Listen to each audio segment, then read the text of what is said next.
July 15, 2008. Jesse Jackson, Mr. Irrelevant. By Gregory Clay. Washington. The next obvious question is simply this: why is the Reverend Jesse Jackson so fascinated with Barack Obama's anatomy?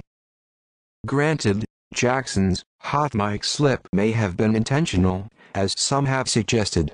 Now, did the media-savvy Jackson really forget that the red dot was lit on the camera, signifying that he was live and on air? That's a debate we can have for the ages. Was Jesse truly slipping up or really sounding off with those incendiary comments?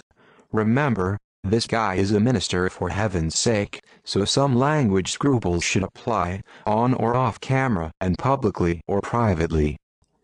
In any regard, in crudely blurting that he wanted to mutilate Obama's genitalia during a Fox News Channel broadcast last week, Jackson showed there is a deeper issue at stake here. It is one of relevance. Let's use a sports analogy to illustrate the point. During the annual draft of college players by the National Football League, the last player selected in the last round traditionally is called Mr. Irrelevant. Now you see where we are going with this. If Obama, the presumptive Democratic nominee for the Oval Office, wins the election, then is Jackson really useful anymore? Does he suddenly lag hopelessly behind Obama in relevance, especially in relation to the larger black community? After all, Obama, whether you are judging as a Democrat, Republican or Independent, undoubtedly is this nation's best public speaker since Dr. Martin Luther King Jr. Period. Jackson represents the old guard. That means a black clergyman from the Deep South who speaks at a high decibel level from a rural background and a take it to the streets mentality. Obama is the new kid on the block as a man of color.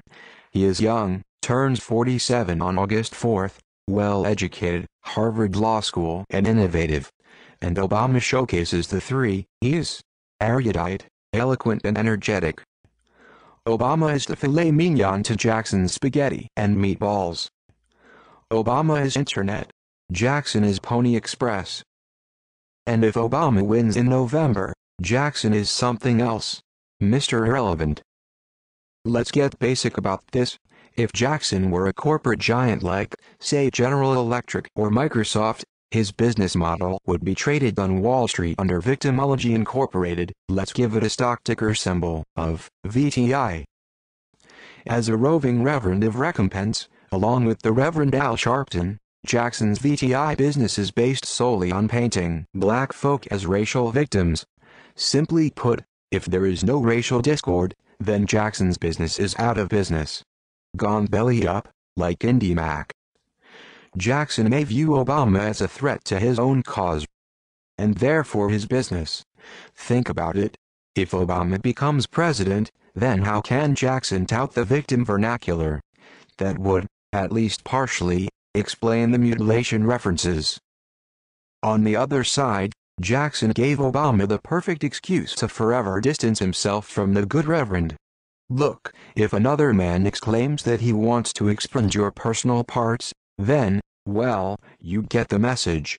In any regards, Jackson's slip is worse than the controversial cover of the latest issue of New Yorker magazine.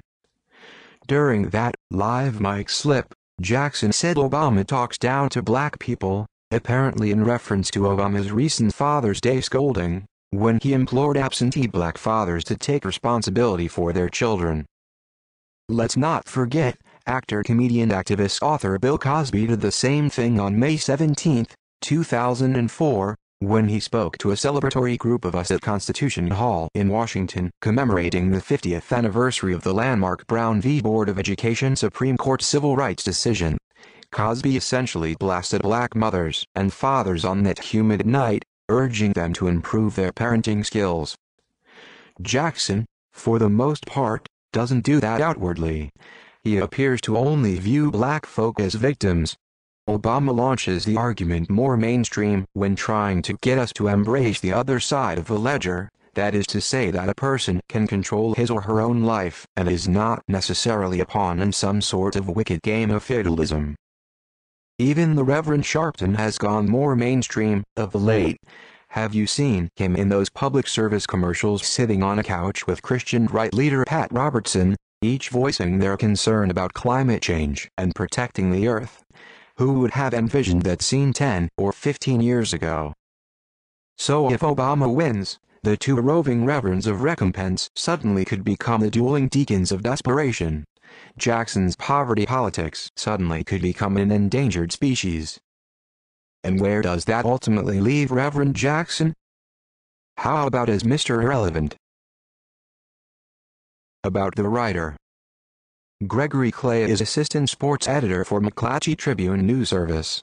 Readers may write to him at gclay@mctinfoservices.com or McClatchy Tribune News Service, 712th Street Northwest, Suite 1000, Washington, D.C. 20005.